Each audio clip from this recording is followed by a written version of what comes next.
Neuroeducación, Francisco Mora. Capítulo 10. Guardando lo aprendido, memoria. Memoria es el proceso por el que retenemos lo aprendido a lo largo del tiempo. En el ser humano, la memoria, además de ser la base de la supervivencia, como en todo ser vivo, es el vehículo por el que se transmiten los conocimientos y se crea cultura. Memoria es también evocar lo aprendido cada vez que querramos y hacer uso de ello, bien en el contexto de una conversación, en un acto de conducta o simplemente en un proceso mental consciente determinado. Pero la memoria no es un evento cerebral único que está detrás de todo aquello que se aprende, sino que del mismo modo que ocurre con el aprendizaje, hay varios sistemas o tipos de memoria. Unos son conscientes y otros no. Las memorias conscientes refieren a hechos o sucesos ocurridos que podemos evocar y contar. Son en memorias declarativas, explícitas. Por ejemplo, ¿dónde y qué conversación mantuve ayer con un amigo?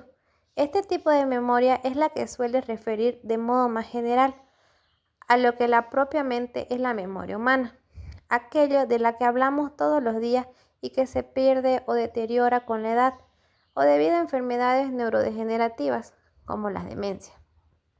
Dentro de este tipo general de memorias explícitas se incluyen muchos otros, dependiendo, por ejemplo, del tiempo que seamos capaces de retener y evocar un suceso.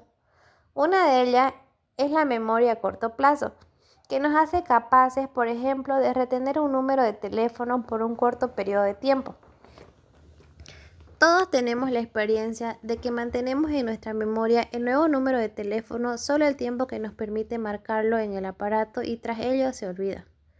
Pero hay otras muchas memorias conscientes, desde la que nos permite recordar un suceso toda la vida, memorias a largo plazo, hasta aquellas otras que pueden durar las ráfagas de un segundo, o decaen o se pierden del mismo modo, memoria icónica. Y en medio además tenemos las denominadas memorias de trabajo, manipulación temporal de información que nos permite hilar los conceptos que evocamos en el pensamiento y así poder razonar y pensar. Por otro lado, tenemos las memorias inconscientes, que son diferentes a las que acabamos de escribir. Por ejemplo, somos capaces de aprender a montar en bicicleta, a escribir en un ordenador o a conducir un coche. Ese aprendizaje es guardado en la memoria de nuestro cerebro de una manera clara y solo se evoca cada vez que queremos montar de nuevo en bicicleta o golpeamos las teclas del ordenador. Es decir, son memorias que no son expresadas del modo verbal consciente. La evocación de este tipo de memorias se realiza a través de un acto de conducta, un acto motor.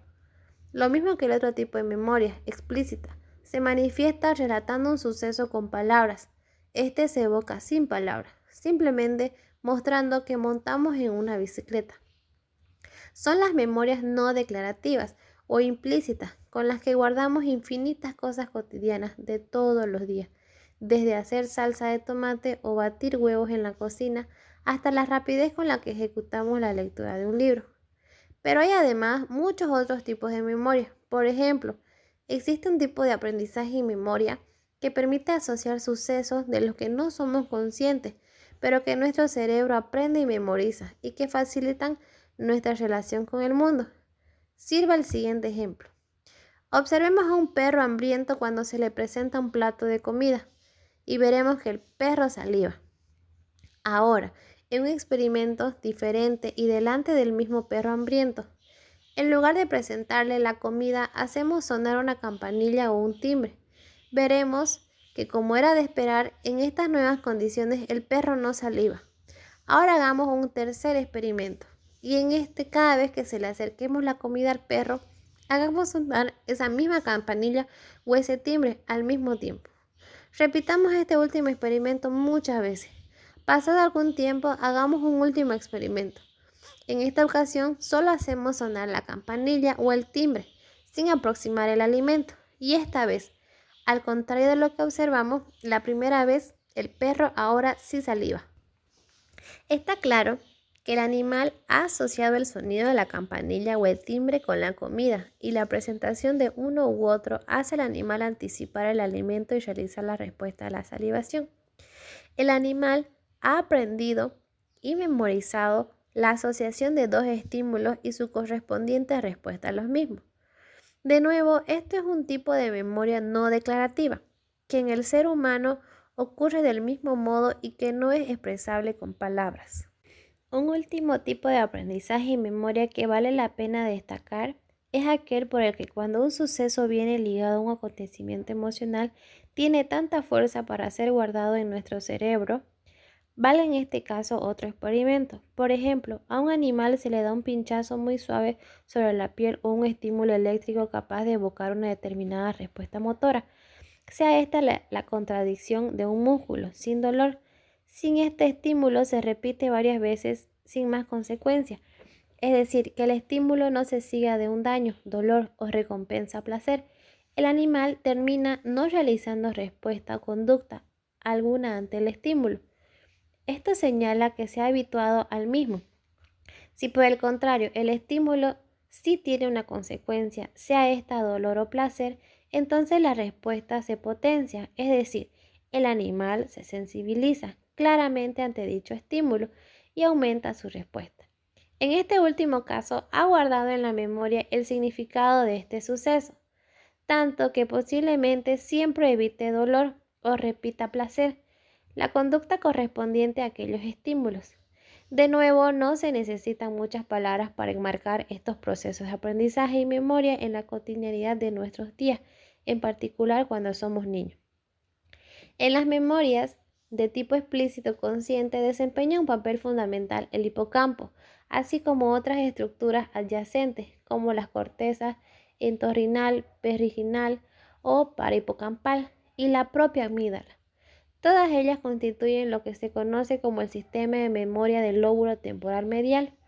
Sin embargo, el hipocampo, aun cuando esencial para formar memoria, no es el depósito definitivo de esta, sino que lo es la corteza cerebral. De hecho, el hipocampo solo es un depósito temporal de estas memorias, que después pasan a ser guardadas de modo más permanente en la corteza cerebral.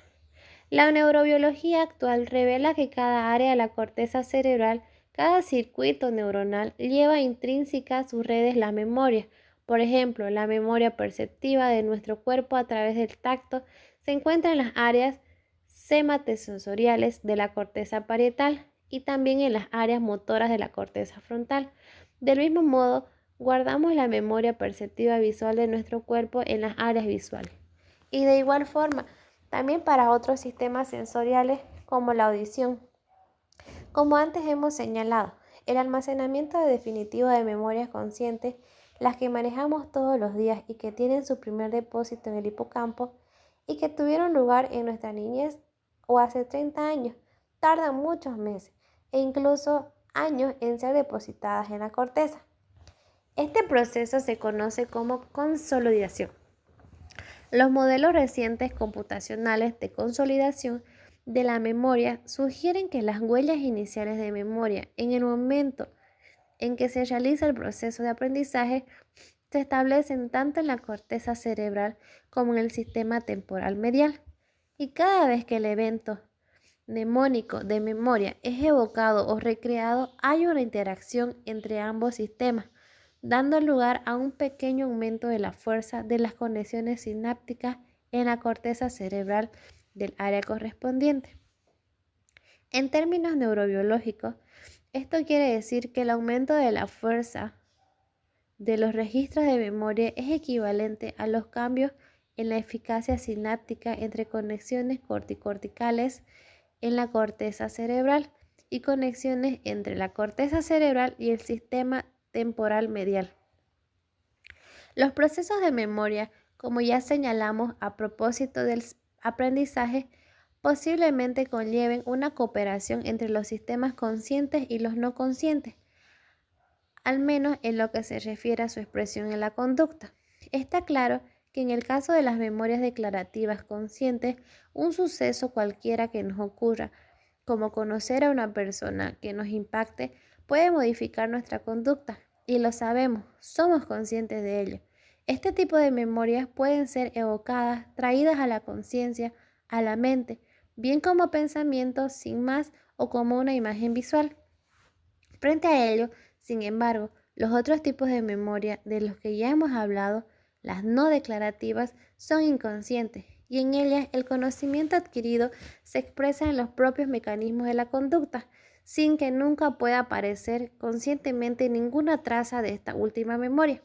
En otras palabras, un suceso que nos ocurra y del que hagamos memoria no consciente se registra en áreas del cerebro que luego pueden modificar nuestra conducta. Y es así como, sin saber por qué, hay personas, lugares, cosas, animales que nos pueden resultar desagradables debido a que alguna vez ocurrió algo relacionado con ellos de lo que no guardamos un registro de memoria consciente. Un ejemplo de este proceso fue expuesto en el capítulo anterior sobre el aprendizaje. Todo lo que acabamos de señalar tiene especial relevancia, además, para entender cómo sucesos ocurridos a una edad muy temprana, antes de los 2 o 3 años, puedan tener una especial significación en la conducta futura del individuo, sin que de ello se guarde un recuerdo o memoria consciente escondida entre los entresijos del cerebro. Y es que las áreas del cerebro que registran todo acontecimiento consciente no se desarrollan de modo completo hasta casi los 2 años de edad. Esto último justifica que nadie guarde recuerdo de lo sucedido en su vida antes de esa edad. Sin embargo, nuestro cerebro sí registra esos acontecimientos en forma de memoria inconsciente y del mismo modo puede expresarlo, por ejemplo, en forma de fobias. Memoria significa cambios en la unión o conexión entre neuronas, esa parte de contacto que se llama sinapsis. Precisamente, cambios morfológicos en la sinapsis como resultado de procesos de aprendizaje y memoria se han observado en el hipocampo. En términos neurobiológicos, se expresan en que una sinapsis que se usa repetidamente se repite lo aprendido, se hace más eficaz. Es decir, el umbral de estimulación para que la señal se transmita de una neurona a otra se hace menor y necesita de estímulos cada vez menores para alcanzar una determinada respuesta. La neurona, a través de los cambios sinápticos, recuerda lo sucedido, y esto es probablemente la memoria, es decir, un cambio físico entre neuronas que pueden ser permanentes y que pueden ser activados, evocados y por tanto rememorados.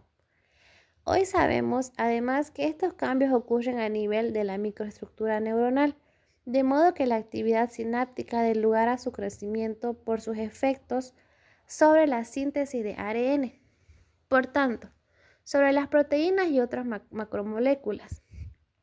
En efecto, no solo las sinapsis cambian su morfología como consecuencia de los procesos de aprendizaje y memoria, sino también los mecanismos genéticos que dan lugar a tales cambios bioquímicos, morfológicos, anatómicos y funcionales. Un fenómeno neuronal encontrado en el hipocampo que se ha denominado potenciación a largo plazo y del que se conocen los mecanismos genéticos y moleculares, se ha postulado como evidencia de que las neuronas pueden recordar los estímulos que reciben. La más simple interpretación de todo lo que acabamos de señalar es que la formación de la memoria ocurre debido a que un conjunto de sinapsis en un determinado circuito neuronal responde a una experiencia o aprendizaje relevante con una cascada de procesos moleculares que, comenzando con cambios sinápticos transitorios, culmina en la síntesis de novo de macromoléculas, que insertadas en los terminales sinápticos cambian el número y la fuerza de esta sinapsis, variando sus propiedades de señalización y formando con ellos representaciones de la experiencia. Pues bien, todos estos conocimientos deberían llevarnos eventualmente a encontrar métodos capaces de hacer más efectivos los procesos de memoria en el niño. Y de ello, aun cuando no vinculado directamente con lo descrito sobre las bases moleculares de la memoria, se está haciendo eco la psicología cognitiva, que trabaja en crear diseños de ambientes que faciliten y potencien la memoria, en el contexto del colegio en particular. Y es que en el colegio y en la interacción social con los otros niños donde se ejercitan las capacidades cognitivas requeridas para el aprendizaje de nuevas asociaciones, interacción de redes neuronales, que maduran y se desarrollan luego a lo largo de toda la vida de las personas. Parece evidente que la grabación, retención y recuperación y evocación de sucesos y hechos a edades tempranas conforman las bases y facilita después la adquisición de nuevas habilidades y nuevos conocimientos. De ahí, lo importante de diseños experimentales que permitan conocer los mecanismos y las posibilidades de modificar y cambiar lo que se aprende y memoriza temprano y proveer con ello nuevas ideas relevantes para la educación. Diseños que deberían ser diferentes para el estudio de las distintas etapas del arco vital humano.